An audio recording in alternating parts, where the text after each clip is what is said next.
राज्य में हो रही ईडी के छापेमारी पर स्वास्थ्य मंत्री बन्ना गुप्ता ने केंद्र सरकार और राज्य सरकार को घेरा। उन्होंने कहा कि राजनीतिक मूल्यों का हनन किया जा रहा है। बन्ना गुप्ता ने यह भी कहा कि एजेंसियों द्वारा जनता द्वारा चुनी हुई सरकार को अपदस्थ करना चाहती है, जो कि दुर्भाग्यपूर्ण है। और क्या कुछ कहा स्वास्थ्य मंत्री बन्ना गुप्ता ने, सुनिए।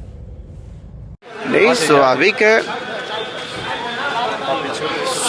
है यदि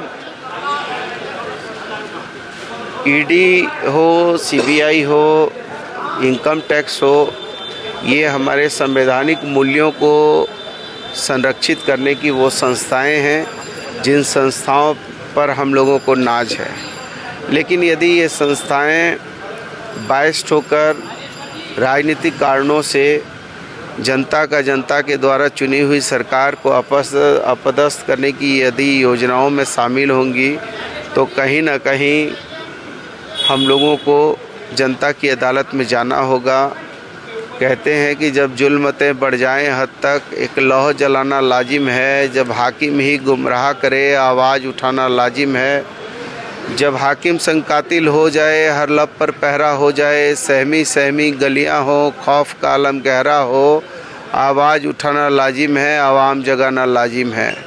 तो इसके ख़िलाफ़ में हम आवाज़ भी उठाएंगे, आवाम को भी जगाएंगे और हर जुल्म सितम को सहकर भी इस झारखंड को भी बचाएंगे, लोकतंत्र को बचाएंगे, संवैधानिक मूल्यों को बचाएंगे। आज की जो शाम की बैठक है उसमें किस रणनीति पे चर्चा होगी, क्योंकि बाहर बहुत कयासों का बाजार। देखिए, जब आप रणनीति की बात करते हैं तो आप जैसे विद्वान पत्रकारों को ये समझ में भी आना चाहिए, रणनीति शब्द ही ऐसा होता है कि जो रण की नीति होती है, और जब रण की नीति होती है तो वो सार्वजनिक नहीं की जाती है।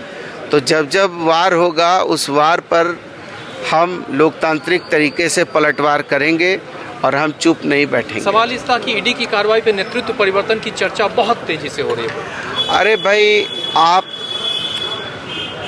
ये झारखंड की धरती है, झारखंड की धरती ने 1769 में बाबा तिलका मांझी के नेतृत्व में उलगुलान किया। 1831 और 32 में बुद्धू भगत ने उलगुलान किया। 1855-56 में सिद्धू कानू ने किया, भगवान बिरसा ने किया, जबकि आज़ादी का इतिहास 1857 में लिखा गया। तो हम तो एडवांस प्लानिंग वाले लोग हैं। तो जब जो भी आएगा वार होगा तो वार का पलटवार लोकतांत्रिक तरीके से होगा। Thank you.